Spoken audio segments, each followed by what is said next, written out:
This episode of The Business of Agriculture is brought to you by Nori. Feeling left out of carbon markets? Nori is a carbon removal marketplace that welcomes early adopters of regenerative farming. We work directly with farmers to enter their data and project their carbon credits, which the farmer owns and sets the price on. Nori is the marketplace, not the middleman, so farmers get paid directly once their credits are sold. We believe that carbon credits should be an asset the farmer controls, not the rights that they sell. To learn more on how you can enroll your farm, visit nori.com/growers. And if you are a company looking to get involved with carbon markets, reach out to hello@nori.com.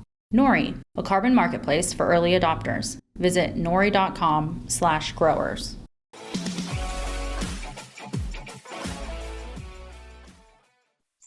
Well, greetings and welcome to another fantastic episode of the Business of Agriculture podcast. It's me, your host, Damian Mason, with a great episode for you today. We have a returning guest. He is a friend of the show, if you will. His name is Eric Bream, Bream Family Farms in the Fresno, California area. He's a citrus producer. He's been on here before and talked about some of the challenges being in California agriculture. He's given different perspective. I like that because, as you know, as a listener and viewer, we try to always bring in the business side of agriculture, but also from different perspectives that maybe if you're a soybean producer or a cranberry grower, you don't necessarily see, or maybe you're not even in production agriculture. You're one of our great agricultural professionals out there selling seed, feed, chemicals, tractors, whatever it should be. Main thing is we want to bring you the breadth and the depth. Bream Family Farms in the Fresno, California area, and Eric being like third or fourth generation, he's going to tell you here in a minute. What you're going to like about this is it's a guy that's forced out of his comfort zone and kind of going in a more entrepreneurial direction out of necessity. The old thing, necessity is the mother of invention. So we're going to hear about what he's doing with direct to consumer marketing now, selling citrus direct to consumer, in addition to what else he's always done. So that's what we're going to be talking about today. Reminder that the Business of Agriculture is in audio. Get it where you get your audio podcasts from, Stitcher, SoundCloud, or even Spotify.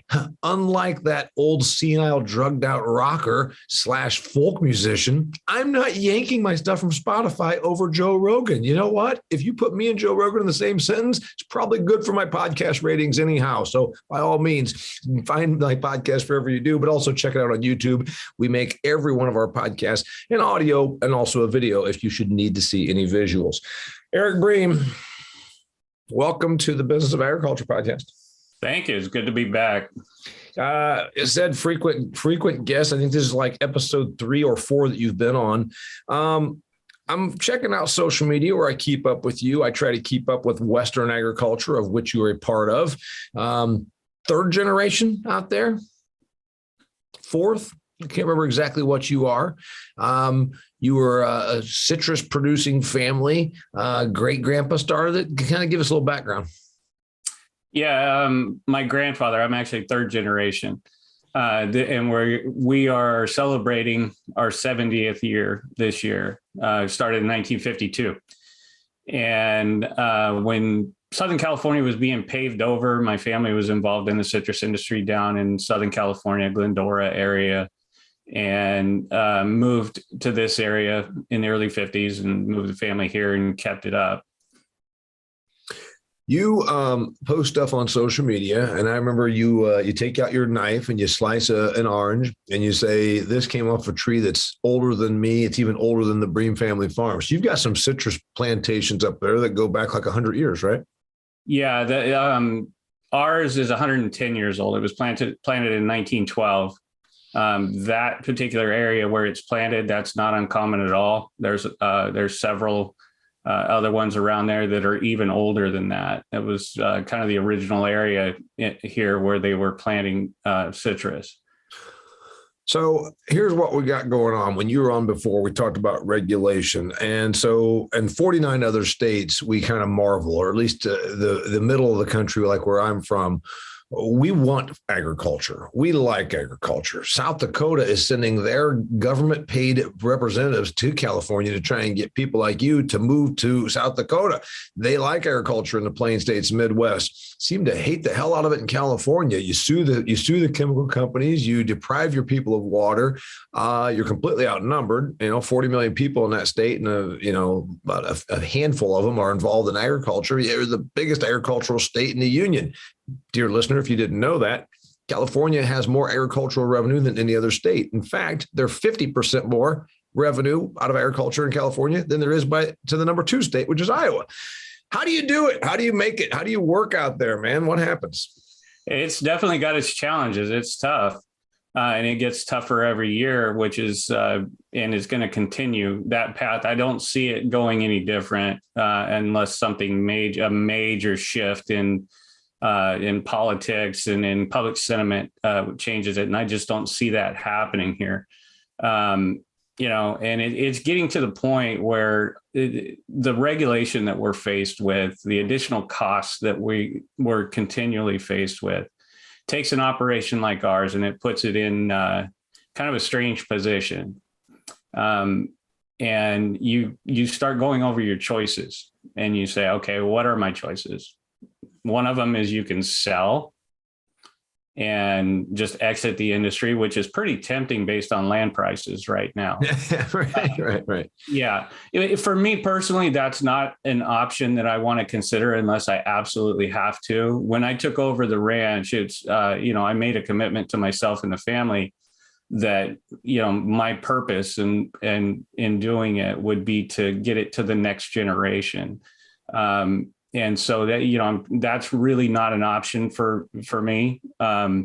Or your second option would be to just kind of put your head in the sand and just keep moving forward and until you can't anymore. And I know there's a lot of till the wheels fall off. I'm from that Midwestern dairy, and I swear to God, we watched this.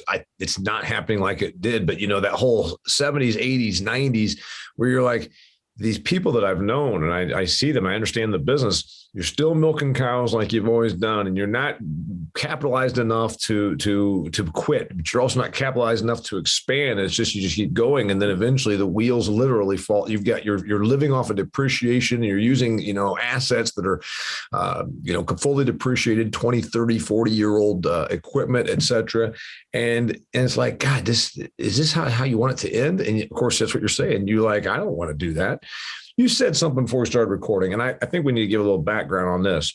What's the citrus operation look like at Bream Family Farms? Because, the person that's farming 5,000 acres of wheat in Kansas, this is all kind of new to them. You've got how many acres of trees, and just a little background on that. Okay, well, I'm involved in the production in one way or another of about 400 acres of citrus. We own about half of that, and then I custom farm for other families. And from a business standpoint, we're not the typical farm that you might see in the Midwest. We are completely debt free, and we cash flow all of our expenses, all of our farming expenses, all of our business expenses. We're not using an operating loan or borrowing money from anywhere to make it happen from year to year.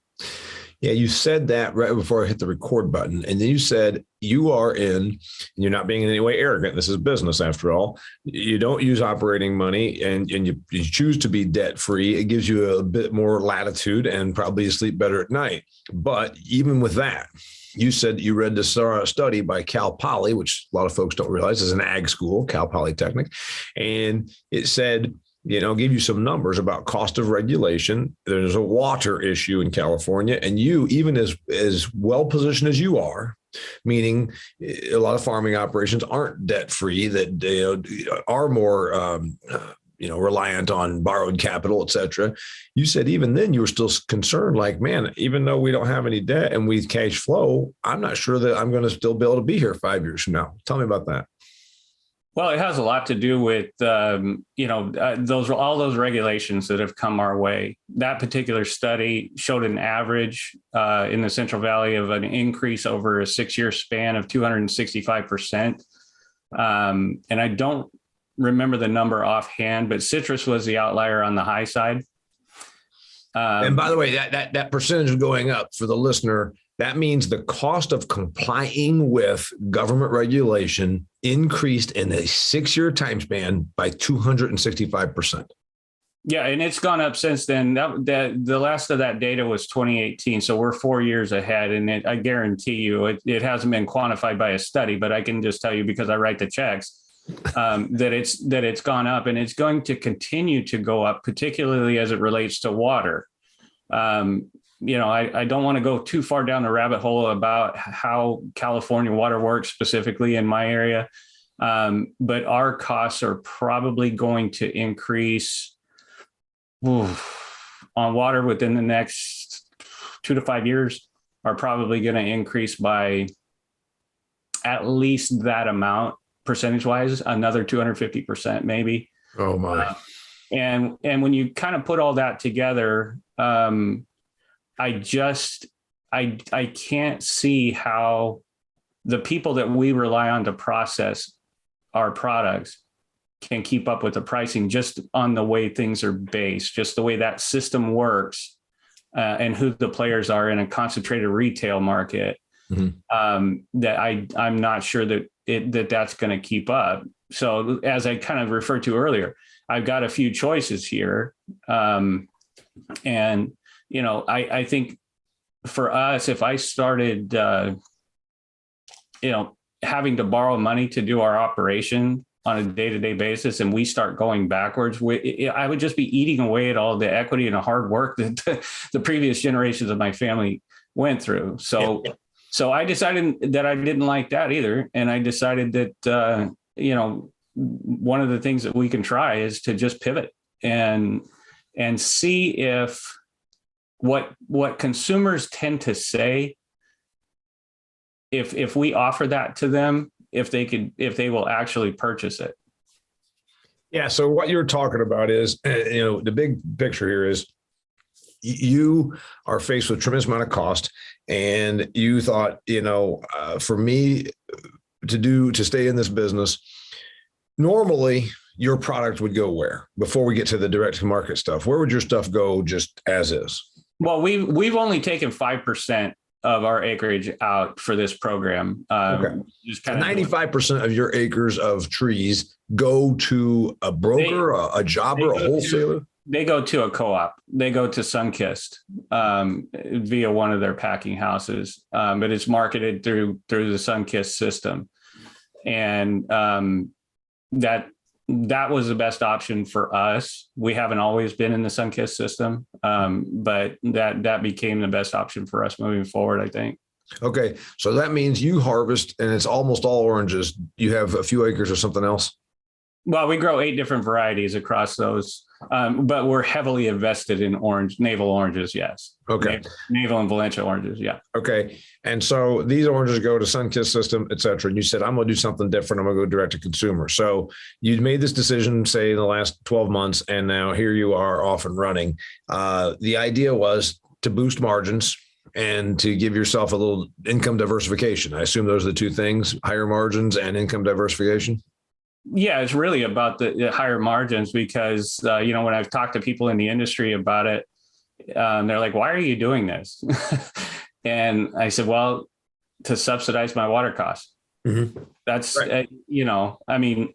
There's a lot of altruistic type things that come through this, but from a business standpoint, I'm hoping that it can help solve some of these problems, or at least soften the blow a little bit. So you had this idea, I'm going to go direct to consumer. It's happening more now in agriculture than it probably ever, in modern agriculture. Obviously there's a time back in the day that, farmers markets and, my mother would be 90, I think 1 or 2 years old now, if she were still alive. And she was going to market in Fort Wayne, Indiana, back in the 1930s and 40s. That's what they did. They'd clean chickens and then take them in and sell them to the city folk. Then that whole thing went away.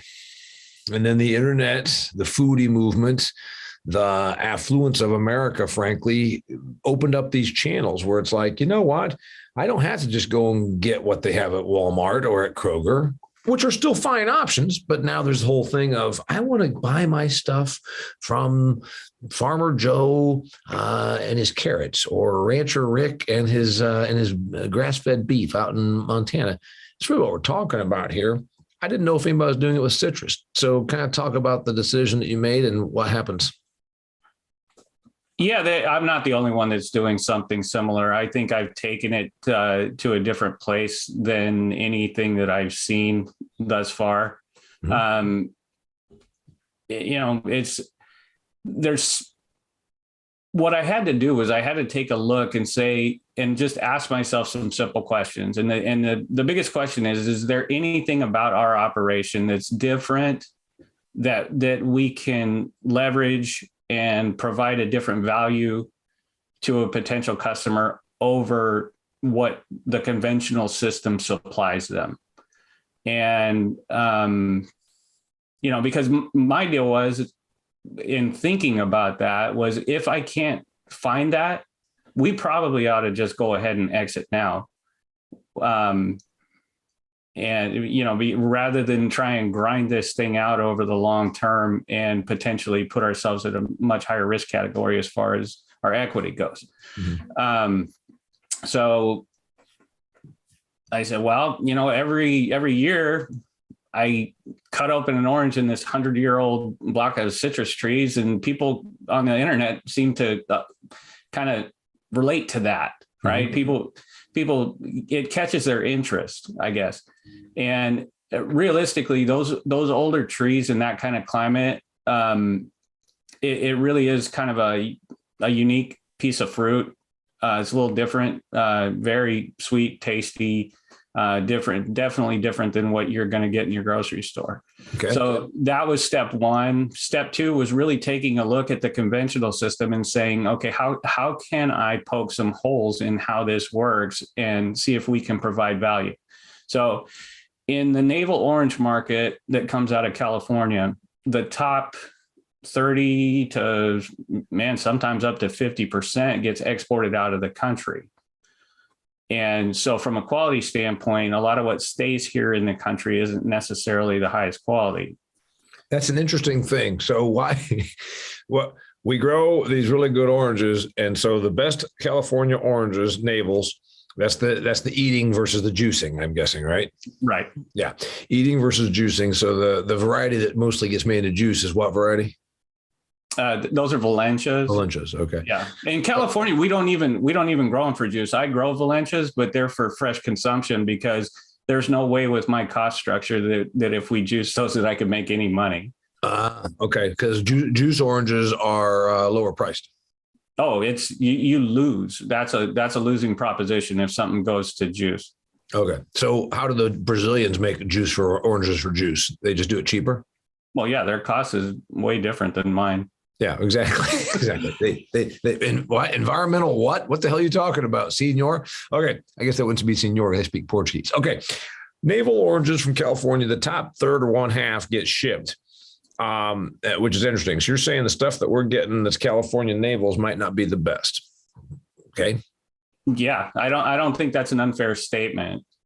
Okay. And so you're saying I'm going to do this thing where I take what are the best, which have a better taste. You are propositioning this as a quality value differentiator. Yes. Okay. And that's based on taste. And then you said, I'm going to sell these direct to consumer because I think it's a better product than they've had. And then you made a point. Consumers, you wanted to see if they were going to put their money where their mouth is. People say a lot of things. I wrote about that in my business book back here over my shoulder. Consumers say they want lots of things. They will tell you, remember, everybody is trying to lose weight or attempting to make more money or going to start a new job or whatever and it's mostly bullshit. So anyway, you wondered if these consumers would actually put their money where their mouth is and buy Bream Family Farm navel oranges and pay a premium to do so. Right. Okay. And? Well, so, with all of my experience, I guess, of interactions on places like My Job Depends on Ag and listening to what consumers seem to say that they want, I said, okay, well, how do we build that into this system? Mm-hmm. And because they say, well, I want to know who's producing my food is one thing, right? Well, here's your opportunity to learn about me, my family, what we're doing, how long we've been here, all of that stuff, and try and establish some trust there. So that's step one. Step two in this process for me was we get a lot of, I don't even know what the right word is for it. Backlash, I guess, from people about farm workers. and the amount of money that they're paid. Well, you've got 200 acres owned. You oversee 400 acres total of citrus production. Those orange trees are what, on 20-foot grids or something like this? Yeah. Yeah. All right. So there's a whole boatload of trees. You can probably run that math, but how many trees per acre that is. How many trees is that? About on those old plantings, it's about 90. Okay. So 90 trees per acre. And then all citrus is picked by hand still. It's not like the nuts where we go up and shake the shit out of the tree. This is actually done by hand, right? Yeah. Yeah. Okay. So you do have migrant labor that you use, or H2As or whatever it is, to get your harvesting done, correct? Yeah. In the conventional system, yeah, you've got a combination of those two things. What I'm doing is just working with one specific contractor, the guy that I use for everything. And we made an agreement in this that when they're working on this project, that they'll get paid at least double the minimum wage. Okay. So that's a good thing. So you said, I want to address the fact that I'm not some corporate entity. I'm a family agricultural operator here in California, third generation. And then I want to also let you know about this idea that we're not out here. This is not sweatshop labor. We're treating our people right. So those are the two things you address through your marketing. And then there's a third thing as well.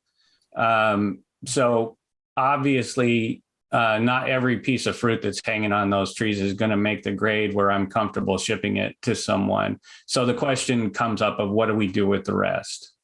Not necessarily anything wrong with it. It may have a small insect scar on it. It may not be the right size, but from a standpoint of quality, it's pretty much the same. Mm-hmm. And so, I kind of rattled it around in my head. I could have said, well, we'll just sell it and try and recoup some money there.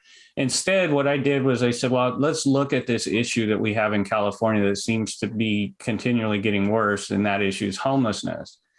And so we committed to donating half of the crop, at least half of the crop, to a local homeless shelter that helps provide services for these folks. Yeah. And it's actually kind of cool because I've been dropping pallets of fruit off at this place the last few weeks. And now when I pull up, the people that work there and some of the people that they're serving, they start yelling. They're like, "Hey, it's the orange guy," and they all run out and they're just so happy. That's a good story. You wanted to make that a part of what you do. So the idea is the person that now is your direct from farm to consumer customer, Eric, you want to make them have buy-in, and we're going to get to that. I want to hear your response to that in a second. But before we get there, I want to remind our listeners that if you are watching this, you see that I'm wearing an Extreme Ag shirt. And if you are a farmer or you want to see what's happening on large-scale, business-minded, forward-looking, row crop type farmers, I want you to check out my work at Extreme Ag. Go to extremeag.farm. There's no E on the front of it, just extremeag.farm. 5 guys doing really cool stuff, trialing new products, and I'm producing the content for them so that we can make this educational, informative, and insightful for everybody. So go to extremeag.farm and check out the good work we're doing there.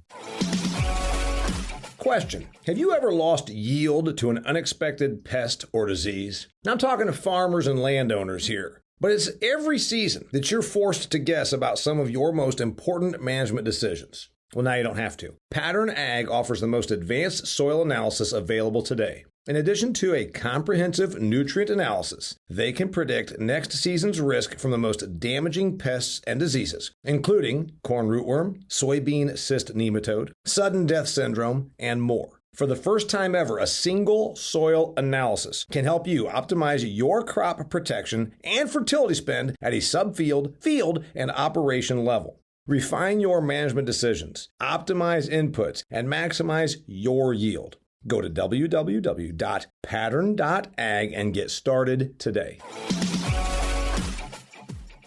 All right. So you're working on getting the buy-in. You essentially are selling a feeling as well as a quality fruit. Tell me about that. Well, yeah, I mean, that's been one of the things from an entrepreneurial type standpoint, that I've had to wrap my head around. I think, let me kind of backtrack here. This idea came to me a few years ago. when I was at what we call the Farm Show, which is the World Ag Expo out here in Tulare. And I got tasked by the local director of the Farm Bureau to bring a group of dairy folks out to our ranch. And that particular trade show happens in the middle of February, which is peak season really for what we grow. Mm-hmm. And so I brought these people out. That there was some folks from Kansas, Wisconsin. I'm not sure where all they were from. And so we're running around, and I just pull my knife out and I just start cutting open different kinds of fruit for them. And they, and the look on their face, their reaction kind of told me everything I needed to know, because without fail, every single one of them said, how come what I get in the grocery store doesn't taste this way? Mm-hmm. And so you kind of explain how that system works. Why, there's time lags. There's a lot of moving pieces to that, which is super important to feed 330 million people every day, that these systems exist. I'm not trying to put them down. Yeah. Right? And like I said, we're still shipping 95% of our products through that. Yeah. But I just try to come up with and say, okay, how do I take that experience that these folks had outside of California? Because in California, everybody in Southern California has a backyard citrus tree, and there's a farmer's market every 3 blocks. So, I don't see Southern California or much of California actually being, our potential market. Mm-hmm. But so I said, well, how do we get that experience? Because I can't drag everybody out here to the ranch and cut open fruit for them. And how do we get that as close to somebody's front door as we can? So what we do is every Saturday we go out and pick fruit, pack it, we process it, pack it that same day. It goes out, and we're hitting about 80% that are delivered in less than 48 hours from when that thing got packed. Yeah. So it's same day, it's getting picked and packed fresh off the tree. And within 48 hours, you've got this premium citrus from California on your doorstep in Iowa or wherever. Yeah. Right. Yeah. So that's a hell of a thing that you came up with. And then the question was, the motivation was higher margins and income diversification. And then you wanted to see if people were actually putting their money where their mouth is, because you're also charging quite a premium. Yeah. You set your prices, and how'd you do that, by the way? Well, I mean, I just backed into, where our costs were. I looked at some of the other products that were similar out in the market, and we landed about in the center of all of that. Harry and David basically being the top end of that as far as cost. And then you've got other folks that are doing, other similar things on, that are $10, maybe even $15 cheaper than what we're doing. Yep. All right. So, you started doing it. You ordered a bunch of boxes. You said it's going to be the premium stuff. You've got sorters. Is this what happens? I mean, normally your stuff, if it goes to commercial distribution, you got migrants that pick it, and then it comes does it normally come into a facility at Bream Farms and then get sorted there, or is it just all go on a truck normally? Normally in the conventional system, the way it works is our packer coordinates all of that, the labor, the trucking, all of that. And it just goes straight from the field out to the processing facility. So I had to buy a small packing line. Mm-hmm. That washes and dries and cleans and does all of that for the fruit, because this is something completely new. Yeah. So you had to buy some new equipment and then find a place to stick all that new equipment. And then you got to get some employees to do this handling and touching. And the thing is, it's not like we're going to do this for a week and see how it works, because once you're selling it, it's got to be available every week, every day of the week, right? Yeah. Well, we kind of, we're still farming, so we still got stuff to do. So basically, if you look on our website, we're just committed to shipping at this point 1 day a week. So every Saturday, we're taking the orders for that week and shipping them out every Saturday. Okay. Pardon me, I just took a little yawn. Question for you then. What's it been like? You've been at it for what, 8 weeks now? This is actually our 4th week. We're right at a month now from our first shipments. All right. I've learned a lot. I can tell you that. And we're getting better at it. The very first week was just it was a mess. No question about it. And now that everybody kind of knows what their role is, and we've got a better feel for, things like how many orders are here, how much fruit do we need, and that kind of thing. It's going fairly well. So, I learned, like I said, I've just learned a ton about so many different things that were kind of out of my wheelhouse before. Well, like what? First off, you never were a direct-to-consumer person. Also, most farm people are really good at producing crops. They're not necessarily customer service minded. So tell me, what was the biggest challenge? Marketing and promotion is some people's wheelhouse, some people not. Generally, farmers are not as great at that. So what thing was the big curve for you? Well, it's definitely been the marketing side of things. But I actually hired a company to do it for me, understanding where my shortcomings are with respect to that. And really, actually, our biggest challenge thus far has been because we're doing it all digital marketing, right? So we're doing it all through social media. Mm-hmm. And my biggest frustration thus far has been Facebook. We started out gathering data, doing small ad buys on Facebook, trying to figure out who best to market to with these small buys, and gathering all of that data and figuring that out. And that went fine. And then when we went to do the big buy or actually get, have that figured out and know who we're trying to target, Facebook just wouldn't process my payment.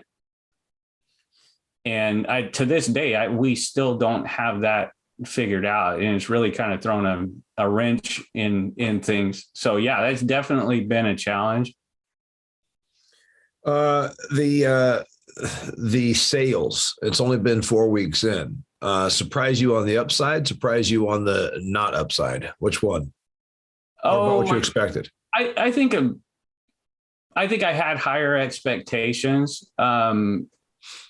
But I think we're right where we should be now that I can step back a little bit and breathe. I think we're good because, like you said, this isn't the kind of thing where you try it 1 week and then step away. Right. This is a process that's probably going to take us 2 to 3 years to get to where I think we should be. I'd agree with that. Now, here's the next thing. Oranges aren't coming on the tree every day of the year. So what happens in June? Well, we'll actually probably be done and sold out, I would guess, probably by the 1st of April. Mm-hmm. And those are still fresh fruit coming off the trees. Yeah, the tree is the best place to hold it. Yeah. Yeah. Yeah. So for about a couple of months, right? Yeah, depending, we use growth regulators on some of this stuff, and you can kind of play with that a little bit. I really probably wouldn't want to let it hang on that tree longer than the end of May. Yeah. Although sometimes it has in the past just because of market conditions and stuff like that. But so basically at that point, we're going to continue growing our social media presence. I'm going to do a lot of videos on the farm about what we're doing at specific times. And, there's a lot of interest out there from people that want to see that kind of stuff. And I've always just kind of been like, man, I don't really want to do all of that. Now, looking back, I wish I would have started 5 years ago. Mm-hmm. and gained a bigger following. Now we're trying to kind of catch up, because the reason I didn't is I said, well, I use my job depends on ag. That's what, that's where I'm at. And if there's anything going on at the ranch, I'll just put it on there. I don't need to have a following at the farm. So I think if I had one regret in this process, it is that I know now it's going to take me longer to build up to that than if I had started a few years ago. So you only been at 4 weeks. Do you have repeat people? Because then, it's the old thing of when you get repeat business, that means you're doing something right. Yeah. We've actually had a lot of repeat business. And the other thing, like you mentioned about customer service, I've actually had a couple of people that I wouldn't say they were necessarily complaints, but just, I got a couple of emails that said, hey, this was an issue. And so far, there's only been 2 of those. Yeah. And maybe they might even be trying to instruct you a little bit like, hey, this is a new venture for you. I'd like you to know that this happened or this didn't happen. Yeah. Yeah. And there's some of that. But so, I mean, just the way I look at it, I just, within like the last one, within an hour and a half, I had another package on its way to them. Yeah. You got to make good on it. I'm a customer service guy because for 28 years I worked for clients, and there's times when there's clients that are just absolutely going out of their way to cause you a problem. I mean, let's face it, 28 years of me being my own business person, I've had some things that have gone sideways. But the other thing is you work really hard at saying, hey, listen, man, I'm not here to try and get sideways with you. Let's make this right. Advice. You already gave one piece of advice. You said you wish that you had gotten a bigger following so that when Bream Family Farms became a direct-to-consumer brand, you had more following.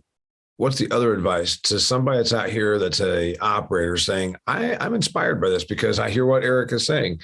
You got a regulatory thing. You got a crowded marketplace. Commodity production favors high volumes and low production costs, because as we know, everything agriculture from milk to soybeans to citrus, it tends to be, we're producing for very low margins. It's a very low margin return business. Your advice for somebody that says, I want to get out of this whole commodity cycle and do something different like he is, what's the advice besides the following? Well, I think probably the best piece of advice I can give anybody is to lower your expectations and increase your workload.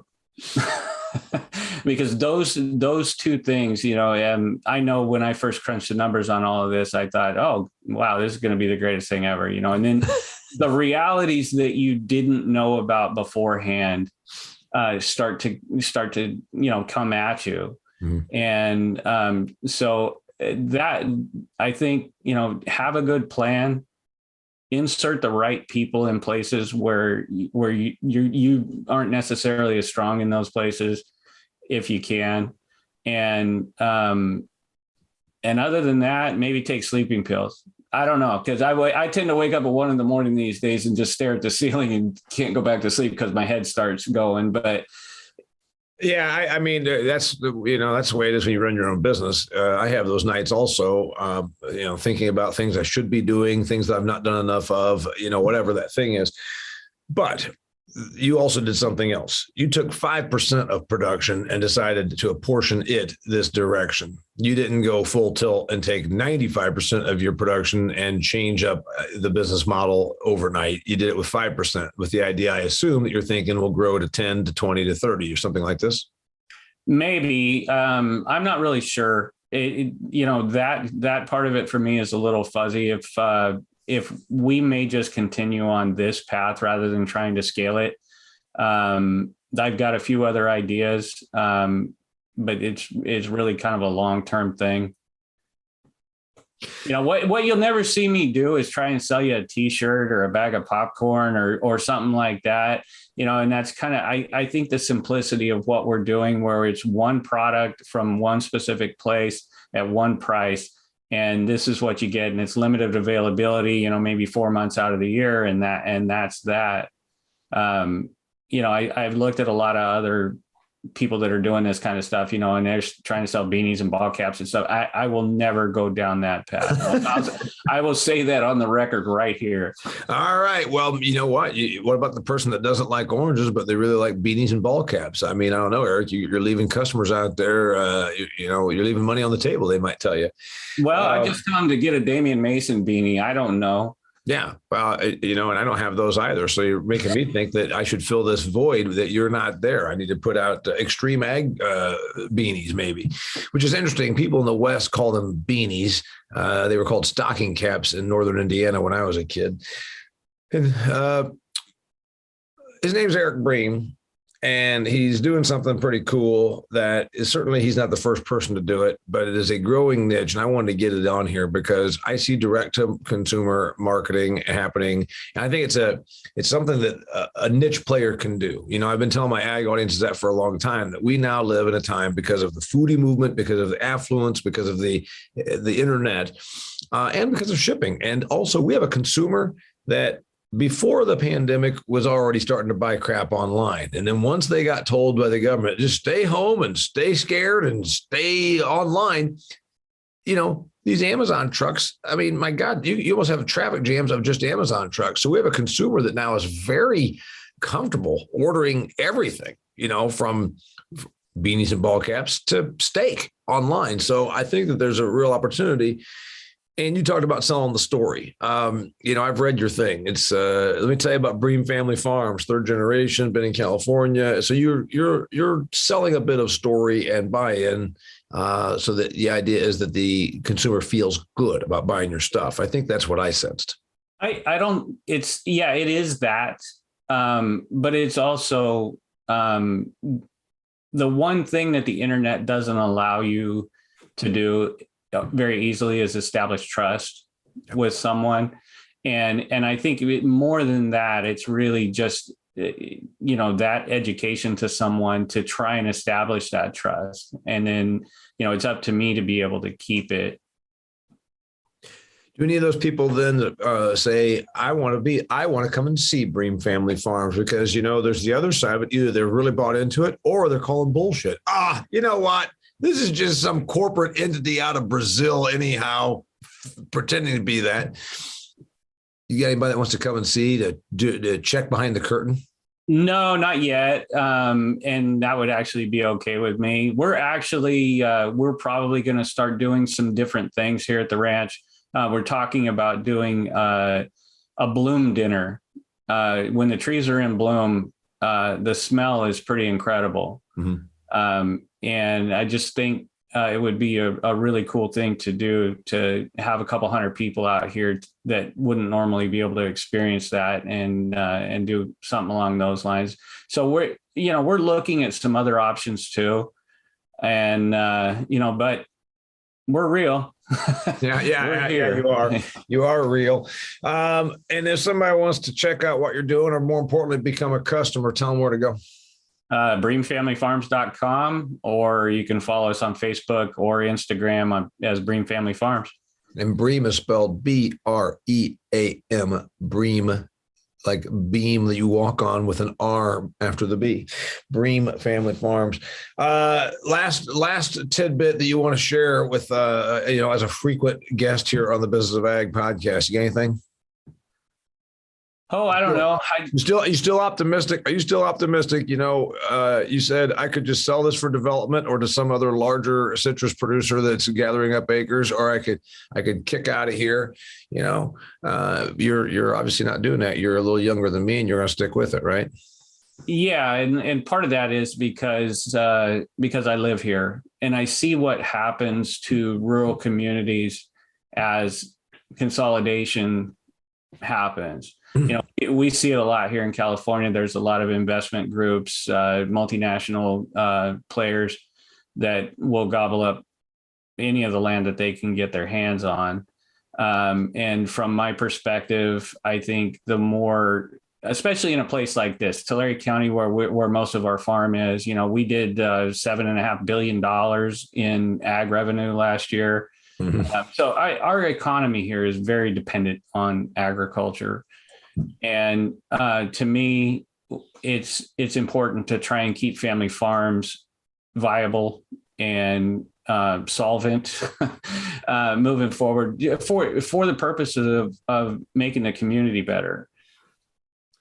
I agree with everything you just said, and also I'm a promoter of what happens in places like Tulare County when I say that there are, I think, 3 counties in California that each of those counties has more agricultural revenue just in the county than 25 states in the United States of America. So what you're doing there is a good thing. All right. His name is Eric Bream. He's Bream Family Farms, talking about diversification, talking about direct to consumer, talking about what do you do when you're faced with this, he's too young to retire. He wants to stay with the business, but he knows he got to look at other things. Is this your last venture?